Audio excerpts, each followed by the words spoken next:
Je suis arrivé à l'université en 1961 avec le premier groupe d'étudiants qui n'avaient pas fait de cours classiques et qui étaient acceptés en sciences sociales pour obtenir un bac en 4 ans. À cette première journée, dans un milieu très intimidant qui était l'Université de Montréal, le docteur Denis Szabo, je l'ai trouvé charismatique et intéressant. Et lorsque j'ai eu terminé mon bac en sociologie, je me suis dirigé vers la criminologie pour faire une maîtrise et un doctorat. Donc, à ce moment-là, j'étais criminologue. C'est ma première tendance dans mes activités scientifiques, c'est-à-dire la recherche fondamentale. À ce moment-là, je voulais connaître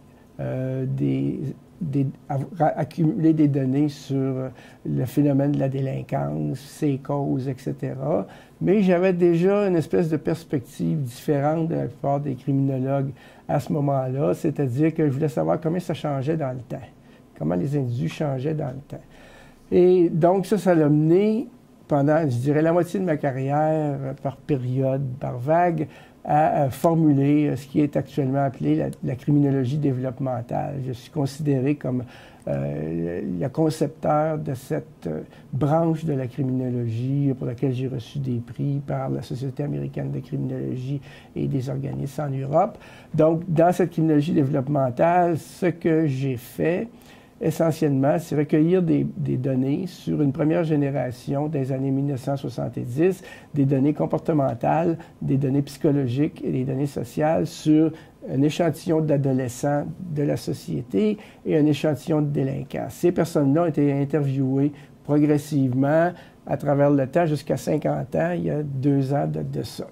Et comme j'étais inquiet que ces résultats-là pouvaient refléter seulement les années 70, j'ai recueilli d'autres échantillons dans les années 90 et dans les années 2000, de façon à voir comment ça changeait à travers le temps, ce qu'on observait sur le comportement délinquant, etc. Donc, ce qu'on a démontré en particulier, c'est que le comportement délinquant, c'est quelque chose qui est pas seulement un acte à un moment donné, mais c'est une construction progressive à travers une variété de mécanismes qu'on a identifiés et qu'on a présentés.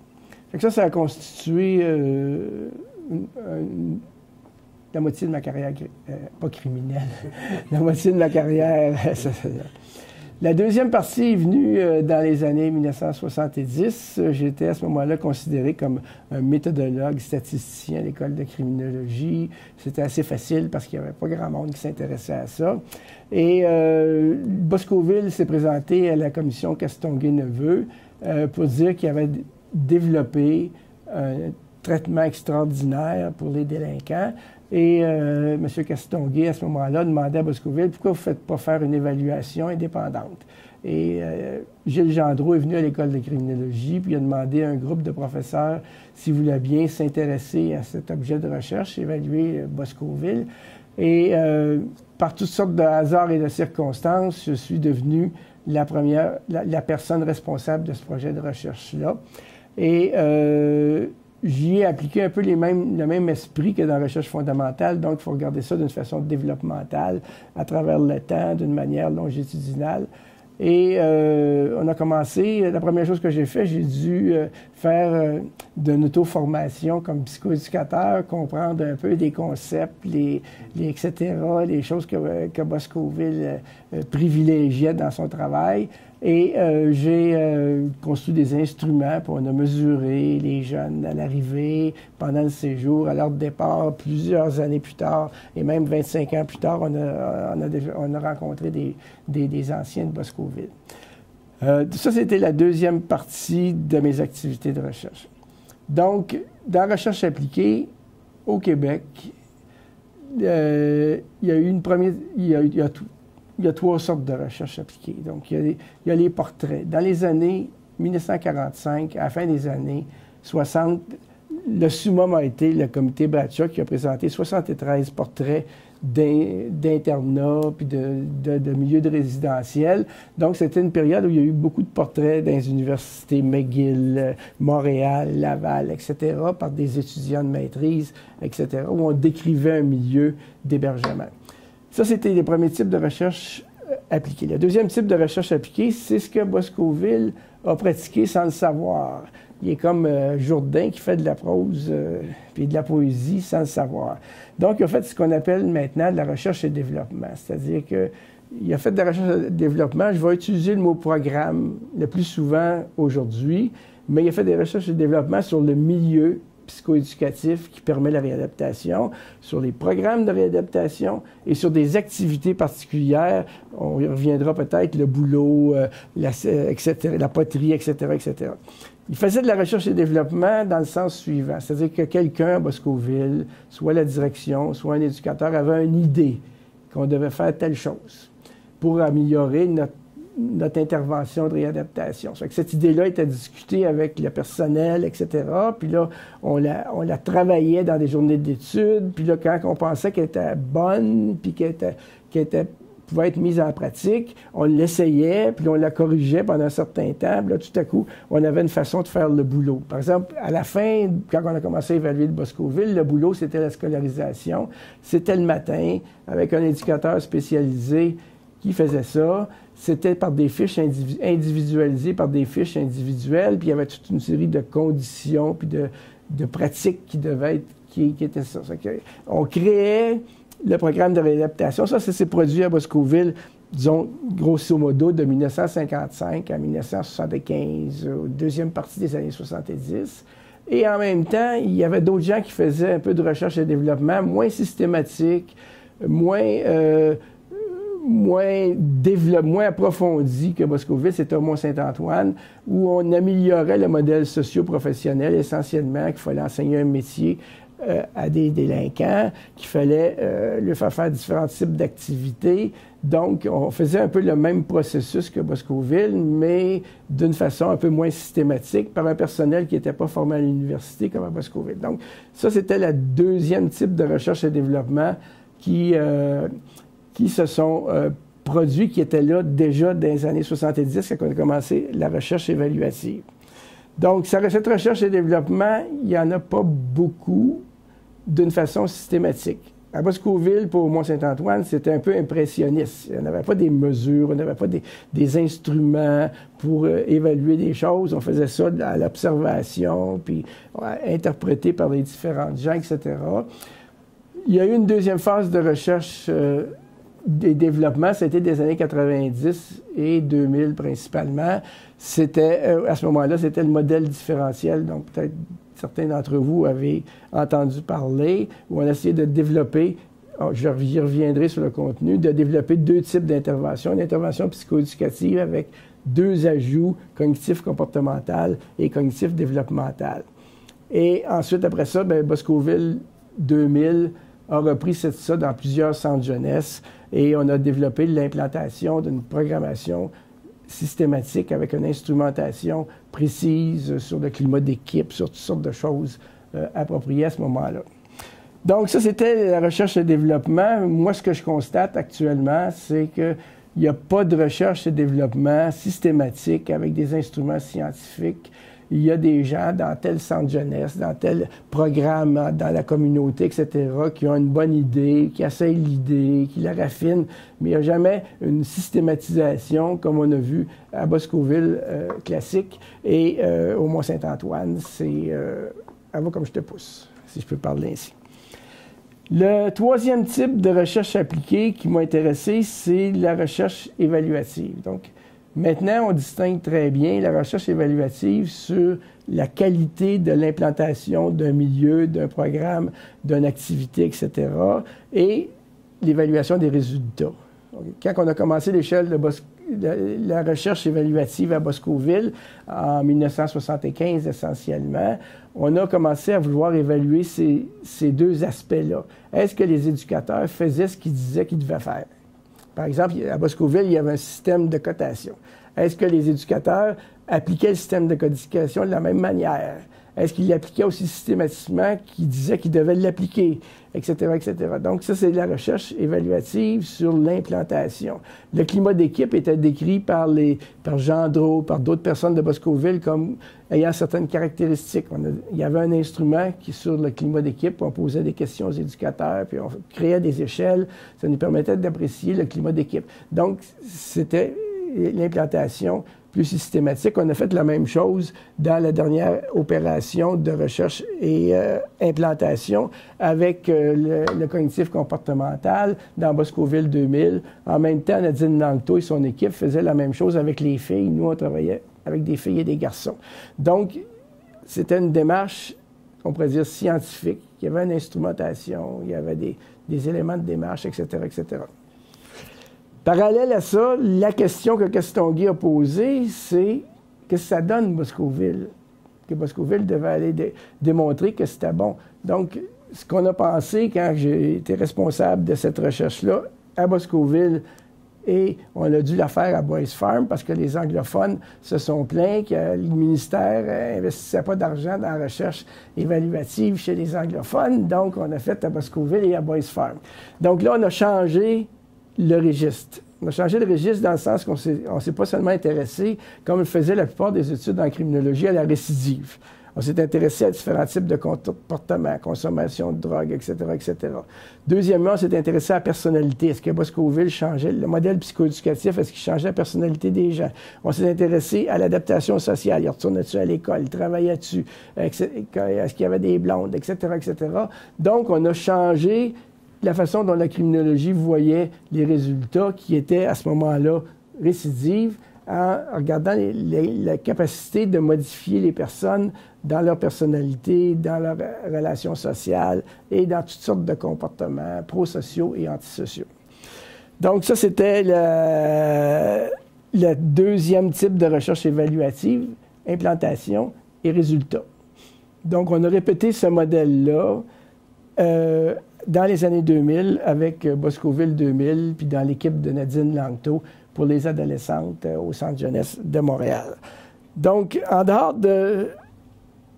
Je ne connais pas et je n'ai pas été capable de recenser des activités de recherche et développement ou de recherche évaluative aussi systématiques et rigoureuses que je viens de vous décrire et que vous pourrez consulter dans le document que j'ai préparé pour l'occasion de cet espace rencontre.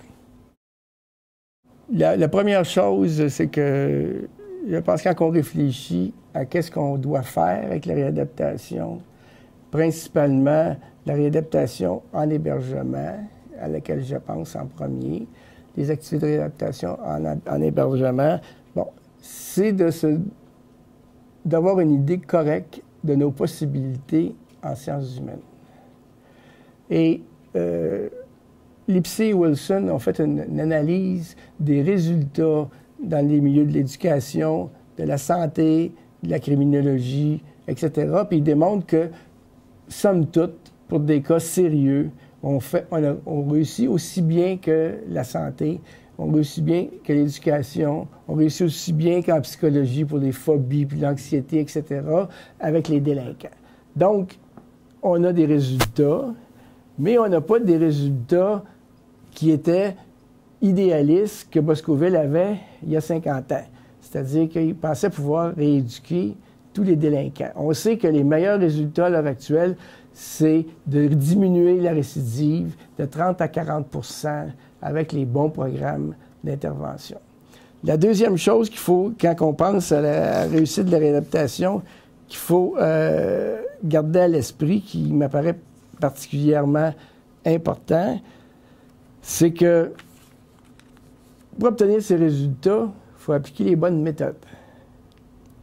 Et on sait à l'heure actuelle, en 2000, qu'il s'est développé ce qu'on appelle des méta-analyses. Des chercheurs prennent des recherches évaluatives de plusieurs personnes, de plusieurs organismes, etc., qui reçoivent une clientèle que maintenant on appelle les adolescents antisociaux. C'est-à-dire qu'au Québec, on dirait légalement, c'est les cas protégés pour troubles de comportement et c'est les délinquants. Donc, ces adolescents antisociaux, on sait qu'il y a des résultats de 30 à 40 d'amélioration. On sait qu'on peut changer, faire évoluer la personnalité de 30 on peut faire évoluer l'adaptation sociale de 25 à travers ces méta-analyses-là. Donc, il faut être réaliste. On n'a pas une méthode parfaite pour tout le monde. Et on sait qu'à l'heure actuelle, c'est pour ça qu'on pensait à une approche différentielle. Pour les délinquants plus évolués, plus névrotiques, on ferait du développemental. Pour les délinquants moins évolués, plus de structures psychopathiques, on faisait du cognitif comportemental. Donc, on a conçu 2 programmations avec l'équipe de d'autres chercheurs qui travaillaient avec moi, Jean Proulx, Jacques Dionne, Jacques Grégoire, Pierrette Trudeau-Leblanc. On a conçu une approche différentielle, mais ce qu'on a constaté, c'est que les centres jeunesse des années 90, et je pense encore maintenant, étaient incapables d'appliquer une méthode différentielle parce qu'il y avait des règles syndicales, parce que c'était plus compliqué, il y avait un flux de clientèle, une place, quelqu'un immédiatement dedans. Il y avait toutes sortes de raisons qui ont fait qu'on a pu constater que même si on aurait voulu faire dans un même centre jeunesse 2 programmes différents, mieux adaptés aux adolescents, on ne pouvait pas le faire d'une façon organisationnelle. Mais il en demeure pas moins que l'on sait maintenant par les études que si on applique un programme cognitif comportemental à des adolescents antisociaux qui sont plus d'orientation psychopathique, ça va réussir beaucoup mieux. Puis si on applique un programme développemental à des adolescents antisociaux qui sont plus névrotiques, ça va réussir beaucoup mieux. Mais si on applique indifféremment l'un ou l'autre programme, on a toujours beaucoup d'échecs, comme Boscoville a eu des échecs dans le temps, selon notre évaluation. Donc, d'une part, il faut être réaliste de ce qu'on peut atteindre, mais il faut maintenant commencer à parier beaucoup mieux les caractéristiques de la clientèle, les caractéristiques du personnel et la nature, le contenu du programme de réadaptation. C'est là qu'on pense que les résultats vont être meilleurs pour l'avenir de la réadaptation. Donc, il faudrait commencer des recherches et développement, des recherches évaluatives sur une véritable implantation d'un modèle différentiel. Deuxième chose qu'il faut, pour l'avenir de la réadaptation, qu'il faut réaliser, c'est que c'est nécessaire de faire une réadaptation en internat pour les adolescents antisociaux, parce que leur problème, si je compare dans mes études fondamentales les adolescents délinquants des années 70 avec ceux des années 80, 90 et 2000, il y a une détérioration de cette clientèle. Il y a une détérioration, entre autres, par le facteur drogue qu'on reconnaît comme particulièrement important en criminologie. Il y a une détérioration parce que la structure de la famille s'est volatilisée, donc il n'y a plus de modèle dans beaucoup de familles de ces individus-là. Il y a de la pauvreté, il n'y a plus de modèle masculin, etc., etc. Donc il y a une détérioration. Il y a une détérioration sur des caractéristiques comme l'impulsivité, mais c'est probablement relié à la consommation de drogue. Bon, il y a une série d'éléments où on constate que ces gens-là utilisent un peu plus la violence physique qu'antérieurement. Donc, la clientèle, elle n'est pas devenue plus facile. Elle est devenue plus difficile à cause de ces éléments-là. Donc, nécessairement, il va falloir les sortir de leur milieu. Il va falloir avoir une réadaptation réaliste, etc. Deuxièmement, est nécessaire la réadaptation en internat, mais elle est nécessaire d'une bonne durée. C'est-à-dire, au Québec, quand on faisait la recherche Boscoville et d'autres internats gardaient trop longtemps les jeunes. Et ils gardaient les jeunes souvent 2 ans et plus. Puis pendant la période supplémentaire, il n'y avait pas de gain particulier chez ces individus-là. Donc, le Québec a fait une politique disant que maintenant, au début des années 80, les gens, on ne peut pas les garder plus que...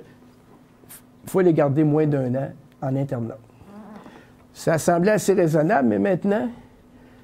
Dans les derniers travaux des années 2000, à Boscoville 2000, les jeunes demeuraient moins de 6 mois en moyenne en résidentiel. On n'avait même pas le temps nécessaire. Le temps nécessaire en cognitif comportemental pour les habiletés sociales, c'est 15 semaines pour le stress, la communication, la gestion des émotions, la résolution de problèmes, consommation de drogue. La majorité faisait 13 semaines. Fait qu'ils ne pouvaient même pas compléter le programme. Donc, c'est complètement aberrant. On est parti... on a perverti un résultat qui était on les garde trop longtemps, puis maintenant, on les garde pas assez longtemps, on n'a même pas le temps nécessaire pour appliquer un programme. Puis dans une approche cognitive comportementale, il faut répéter le programme.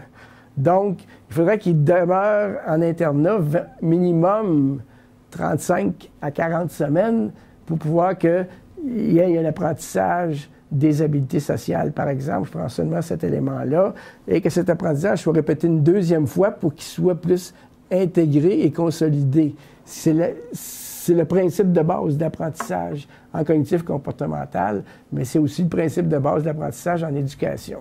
Donc, il y a une nécessité avec ces adolescents antisociaux de faire ça. Deuxièmement, une deuxième chose bien importante, c'est qu'il y a une persistance des problèmes. On les a suivis jusqu'à 50 ans.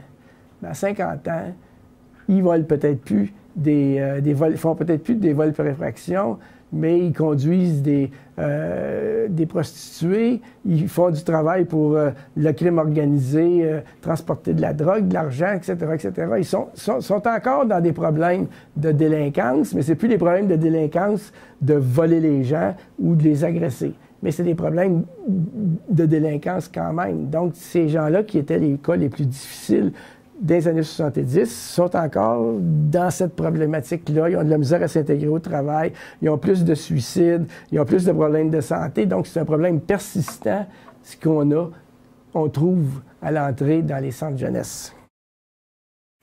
Troisième élément pour l'avenir,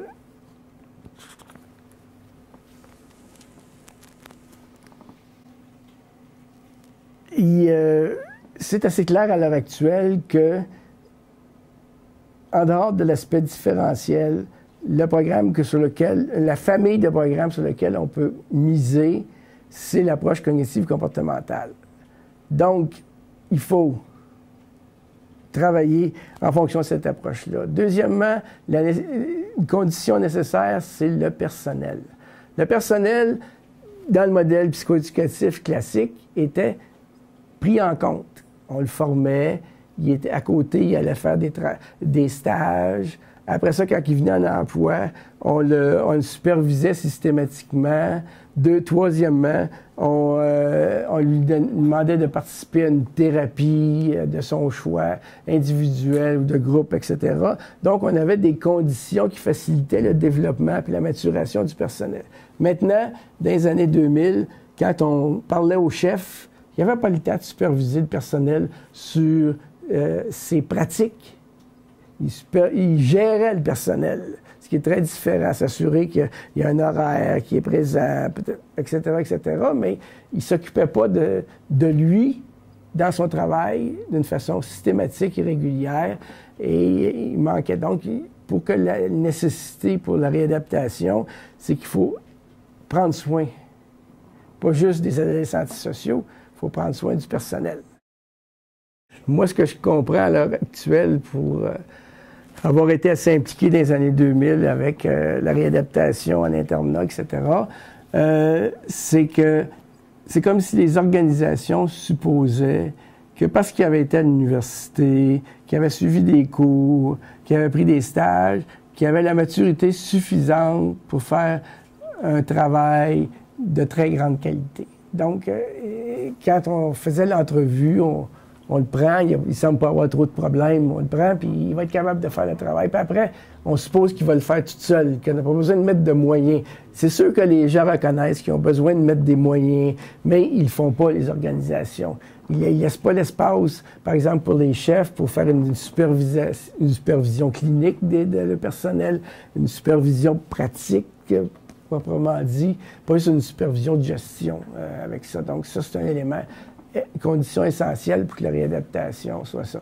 Deuxièmement, il faut toujours, une des recommandations qu'on a fait dans le cadre de Boscoville 2000 en 2011, c'était qu'il fallait que organisations mettent en place des structures.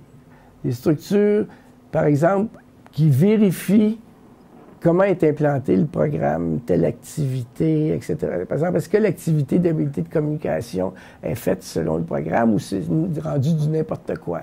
Est-ce que, pendant qu'on anime, est-ce qu'on fait l'animation selon des règles psychoéducatives bien connues ou on anime comme ça va? Donc, cet aspect-là de l'implantation des programmes, des milieux, des activités, elle devrait toujours se faire.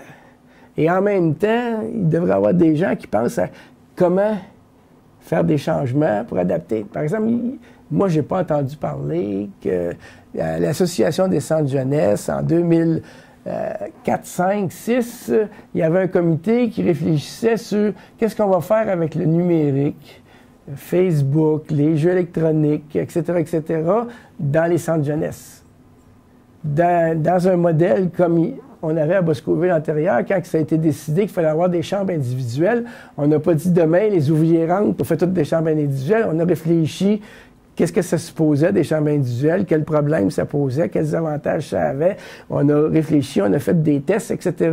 Mais là, il faut faire la même chose avec le numérique. Qui a la responsabilité de réfléchir sur le plan de l'intervention en éducation spécialisée, sur comment ça va se gérer dans ce milieu-là, les téléphones intelligents qu'ils ont probablement tous, des fois volés, etc.